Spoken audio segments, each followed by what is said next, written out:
হেলসিঙ্কির এই রেস্তোরাঁয় সাবলীল ফিনিশ ভাষার চেয়ে ভালো বার্গার এবং ফ্রাই ও কোমল মন বেশি গুরুত্বপূর্ণ। আমি তাদের বেশ ভালো বুঝি। এই রেস্তোরাঁর মূল কোম্পানি হচ্ছে এস গ্রুপ, যেটি ফিনল্যান্ডের সবচেয়ে বড় রিটেইলার। প্রতিষ্ঠানটি ফিনল্যান্ডকে চাকরি প্রার্থীদের কাছে আরও আকর্ষণীয় করে তুলতে চায়। পৃথিবীর সবচেয়ে কঠিন ভাষা ফিনিশ না জানলেও চাকুরি মেলে এস গ্রুপে। তবে নতুন কর্মী নিয়ে ফিনল্যান্ডে বেশ বিতর্ক রয়েছে। দেশটির অর্থনীতিতে প্রতি বছর ৪৪,০০০ অভিবাসী কর্মী দরকার, কিন্তু তাদেরকে কি স্বাগত জানানো হয়? মেক্সিকোর সাবেক আইনজীবী ফ্রান্সিসকো মেরিদা গার্সিয়ার অভিজ্ঞতা থেকে জানা যায়।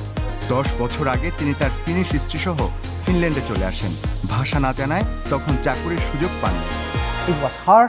এটা কঠিন ছিল। আমি আবেদন করেছি, শতবার আবেদন করেছি। আমাকে সাক্ষাৎকারও ডাকা হয়নি। মেরিদা গার্সিয়া ফিনিশ ভাষা শিখেছেন এবং প্রফেশন বদলেছেন। ফাস্টফুড শিল্পে একেবারে তলা থেকে শুরু করেছেন, এখন ম্যানেজার। এস গ্রুপে ভাষা জানার বাধ্যবাধকতা না থাকায় তিনি তার মতো অনেককে নিয়োগ দিতে পারছেন। এস গ্রুপের মানব সম্পদ প্রধান হেনে লেহতুভির এই নীতিকে সমর্থন করেন। প্রতিষ্ঠানটির ম্যাগাজিনের প্রচ্ছদে মেরিদা গার্সিয়ার গল্প তুলে ধরা হয়েছে, যাতে বিদেশি কর্মীরা তাদের গুরুত্ব বুঝতে পারেন এবং নতুনরা যোগ দিতে আগ্রহী হন। আমরা জানি যে ভবিষ্যতে সেবা খাতে কাজ করার মতো পর্যাপ্ত কর্মী পাওয়া যাবে না। সুতরাং আমাদেরকে অবশ্যই বিভিন্ন দেশ থেকে ফিনল্যান্ডে কর্মী আনতে, নিজেদেরকে আরো উন্নত করতে ও শিখতে হবে। তবে ফিনিশ সরকার বিষয়টি একইভাবে দেখছে না। এটি নতুন এক আইন করতে যাচ্ছে, যাতে কোনো বিদেশি কর্মী চাকরি হারানোর ৩ মাসের মধ্যে দেশটি ছেড়ে যেতে বাধ্য হন। পেসি সাউকোনেন হেলসিঙ্কির একজন অভিবাসন বিশেষজ্ঞ। তিনি মনে করেন, ডানপন্থী দল ফিন্স পার্টির চাপে বর্তমান সরকার এ ধরনের নীতি গ্রহণ করতে চাচ্ছে। দলটি অভিবাসী কর্মী এবং আশ্রয় প্রার্থীদের মধ্যে পার্থক্য করতে পারছে না। The Finns party is actually Finns party আসলে very strongly কঠোরভাবে against শরণার্থী, refugee অভিবাসন বিরোধী।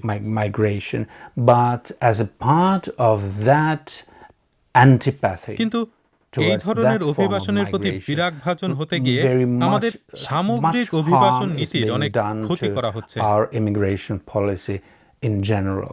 বিদেশিদের ভাষা জ্ঞান এবং আত্মবিশ্বাস বাড়াতে ড্রপ ইন ফিনিশ ক্লাসের আয়োজন করা হয়েছে। হিসাবরক্ষক লুসিয়া ইন্দ্রেন গত 2 দশকের মধ্যে প্রথমবারের মতো বেকার হয়েছেন। নতুন চাকুরির আবেদনে এখনও সাবলীল ফিনিশ ভাষা চায় বলে জানান তিনি। পরিস্থিতি খুব একটা সহজ নয়, কিন্তু আমি সেজন্য আশা ছেড়ে দিতে পারি না। ফলে যেখানে যা পাচ্ছি করছি। শিশু জন্মহার কমে যাওয়ায় চাপে রয়েছে ফিনল্যান্ড। তাই ফিনদের দেশটির অর্থনীতি এবং সামাজিক ব্যবস্থা ধরে রাখার বাস্তব পদক্ষেপ ভাবা উচিত। কারণ বসবাসের এবং চাকুরির জন্য আদর্শ স্থান হিসাবে বিবেচিত ফিনল্যান্ডের ভাবমূর্তি বদলে যাচ্ছে। এক সমীক্ষা জানাচ্ছে, দেশটির প্রতি প্রবাসীদের আগ্রহ পড়তির দিকে।